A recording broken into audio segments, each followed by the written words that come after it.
Vietnam के बारे में कहा जाता है कि वह भारत का अच्छा मित्र है। वियतनाम जो कि भारत को सबसे ज्यादा भरोसेमंद मानता है, लेकिन अब इसी वियतनाम ने भारत को भी चौंका दिया। चौंकाने वाली बात कुछ इस प्रकार है कि वियतनाम रक्षा के क्षेत्र में भारत का करीबी माना जाता है, जबकि वियतनाम और चीन के बीच में युद्ध का इतिहास है।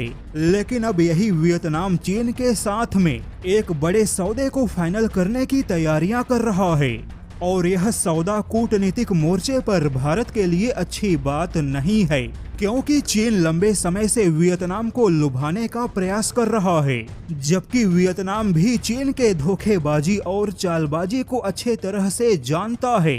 लेकिन कहीं ना कहीं चीन और वियतनाम का रिश्ता भी भारत और चीन के रिश्ते से मिलता जुलता है, क्योंकि चीन और वियतनाम के बीच भी दुश्मनी और व्यापार दोनों एक साथ है। हालांकि चीज, सामान और वस्तुओं का व्यापार होना अलग बात है, लेकिन वियतनाम ने पहली बार चीन के पैसेंजर विमानों की ओर कदम बढ़ा दिया। कई सारे विदेशी मीडिया रिपोर्ट का दावा है कि चीन और वियतनाम के बीच में C909 पैसेंजर विमानों को लेकर बातचीत हो रही है। वहीं चीन जो कि पैसेंजर विमानों के क्षेत्र में अपनी पहचान बनाने की कोशिश कर रहा है, वह चीन इस मौके का फायदा उठाने के फिराक में लग गया। हालांकि चीन और वियतनाम का यह सौदा अगर फाइनल हो गया तो इस प्रकार के विमानों के खरीदारी का सौदा दो देशों के बीच में बहुत बड़े स्तर पे मजबूत होने के रिश्ते को दर्शाता है। और सवाल है कि आखिर वियतनाम को चीन के पैसेंजर विमानों पर इतना भरोसा क्यों है, जबकि चीन ने खुद यूरोपियन कंपनी एयरबस की नकल करके और एयरबस के डिजाइन को चोरी करके अपने पैसेंजर विमानों का विस्तार किया।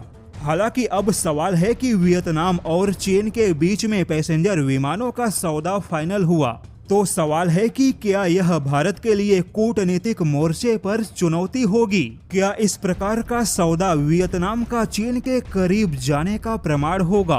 अब यहाँ पर भारत के जानकारों का मानना है कि खुद भारत को प्रयास करके वियतनाम को यूरोपियन कंपनी या ब्राजील के पैसेंजर विमानों के विकल्प की ओर ले जाना चाहिए, क्योंकि चीन यहाँ पर मौके का फायदा उठाकर वियतनाम को सस्ते और लोन सुविधा के जाल में फंसा रहा है। हालांकि वियतनाम चीन पर भरोसा नहीं करता और हर कुछ महीनों में चीन और वियतनाम के नौसेना के बीच में जहाजों के टकराव की खबरें आती रहती हैं, लेकिन फिर भी सस्ते प्रस्ताव के चक्कर में वियतनाम चीनी विमानों की ओर आकर्षित हुआ। किंतु भारत को यहाँ पर काफी सावधान होना होगा, क्योंकि वियतनाम को चीन का सस्ते प्रस्ताव देना भारत और वियतनाम के रिश्ते को कमजोर बनाने का एक माध्यम भी बन सकता है।